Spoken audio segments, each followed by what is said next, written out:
कांग्रेस ने महंगाई के खिलाफ मोर्चा खोल दिया है। आज दिल्ली के रामलीला मैदान की महारैली में राहुल गांधी समेत देश भर से आए नेता बीजेपी पर जमकर बरसे और केंद्र सरकार को महंगाई पर जनता के कमर तोड़ने का जिम्मेदार ठहराया।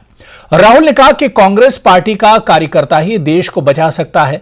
कांग्रेस की विचारधारा देश को प्रगति के पथ पर ले जा सकती है। राहुल गांधी ने आगे कहा कि केंद्र सरकार केंद्रीय एजेंसियों का दुरुपयोग कर रही है।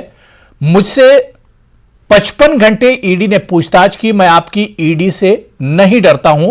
आप मुझसे 55 घंटे या फिर 5 साल तक पूछताछ करते रहो, नहीं फर्क पड़ेगा। हिंदुस्तान का आम नागरिक बहुत मुश्किल में है, बहुत दर्द सह रहा है। और जब विपक्ष इन बातों को पार्लियामेंट में उठाना चाहती है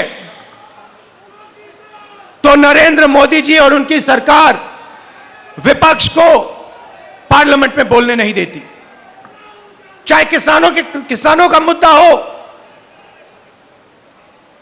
चाहे चाइना का आक्रमण जो हुआ उसकी बात करना चाहें, बेरोजगारी की बात करना चाहें, महंगाई की बात करना चाहें, हम नहीं कर सकते। ईडी, सीबीआई, इनकम टैक्स, ये सब के सब लगा दिए जाते हैं।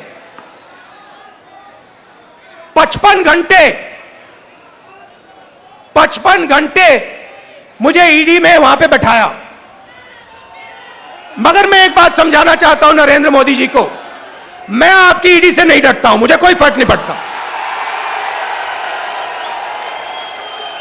आप 55 घंटे करो, 100 घंटे करो, 200 घंटे करो, 500 घंटे करो, 5 साल करो, कोई फर्क नहीं पड़ता मुझे। ये हमारा जो संविधान है, जो इस देश की आत्मा है, आज इसकी रक्षा करना, आज इसको बचाने का काम हर हिंदुस्तानी नागरिक को करना पड़ेगा।